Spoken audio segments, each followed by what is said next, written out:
Whistleblower evidence suggests Trump judicial nominee Emil Bove misled Senate. A news story written by Perry Stein and Theodoric Meyer and read by an AI-generated voice. A new whistleblower has come forward to challenge the federal judicial nomination of Emil Bove, sharing evidence with lawmakers suggesting the controversial former attorney for Donald Trump and current top Justice Department official misled lawmakers during his confirmation hearing last month. The whistleblower, whose existence has not been previously reported, presented documentation that contradicts claims Bove made before the Senate Judiciary Committee about a Justice Department prosecution. The Washington Post reviewed the evidence and agreed to withhold details to protect the identity of the whistleblower, whose lawyers spoke on the condition of anonymity because of the whistleblower's fear of retribution. Trump formally nominated Bove for a seat on the U.S. Court of Appeals for the Third Circuit in June, and a full Senate vote is expected this week, a faster timeline than most other judicial nominations.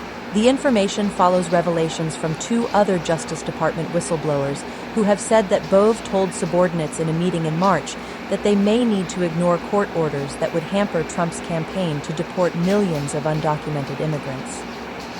One of those whistleblowers, ousted Justice Department attorney Erez Ruveni, has since gone public with his account. The new whistleblower has offered information about Bove's behavior regarding a different Justice Department matter. Emil Bove is a highly qualified judicial nominee who has done incredible work at the Department of Justice to help protect civil rights, dismantle foreign terrorist organizations, and make America safe again, said Justice Department spokesman Gates McGavick in a statement. He will make an excellent judge. The department's loss will be the Third Circuit's gain.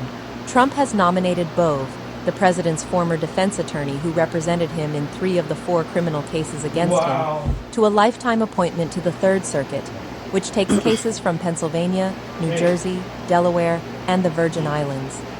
Bove serves as a senior official at the Justice Department, where he has been at the center of efforts to fire career prosecutors, craft legal strategy on immigration, and drop federal corruption charges against New York Mayor Eric Adams. Senate Democrats have spent weeks trying to persuade Republicans to sink Bove's nomination, arguing that he would prioritize the president's agenda over properly enforcing the law. They also have complained that Republicans have rushed his nomination. So far, Republicans have largely dismissed allegations against Bove, including the claims by Ruveni, who was fired in April after he admitted at a court hearing that the administration mistakenly deported Kilmar Abrego Garcia, an undocumented man living in Maryland. Abrego was flown to a prison in El Salvador despite a court order barring the move. Officials charged him with 2 crimes related to human smuggling. He is in federal custody in the United States. In his whistleblower complaint, Ruveni said Bove stressed to all in attendance at the March meeting that the planes need to take off no matter what, and that Justice Department attorneys may have to tell judges F you and ignore court orders to achieve Trump's immigration goals. The Justice Department and Bove have denied that account, and the White House has remained steadfast behind his nomination.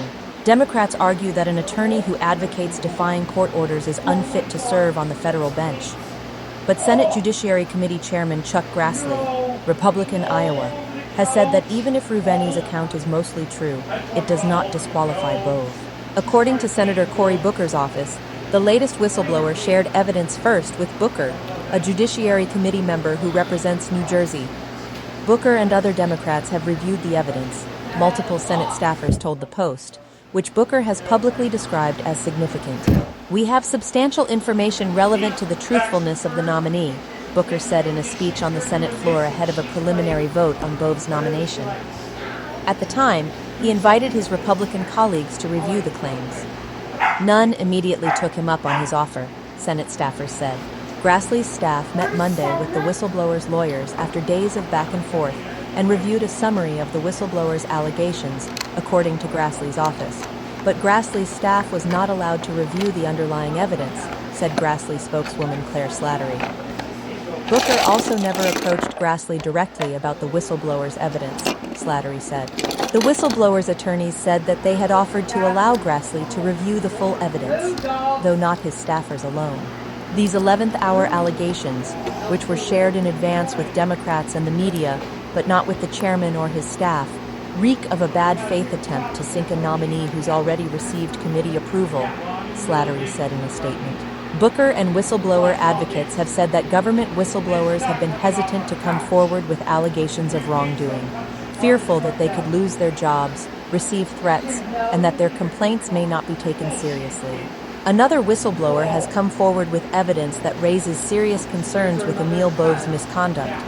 This is another damning indictment of a man who should never be a federal judge, and Senate Republicans will bear full responsibility for the consequences if they rubber stamp Mr. Bove's nomination, said Josh Sword, a spokesman for Senator Dick Durbin, Democrat, Illinois, the top Democrat on the Senate Judiciary Committee.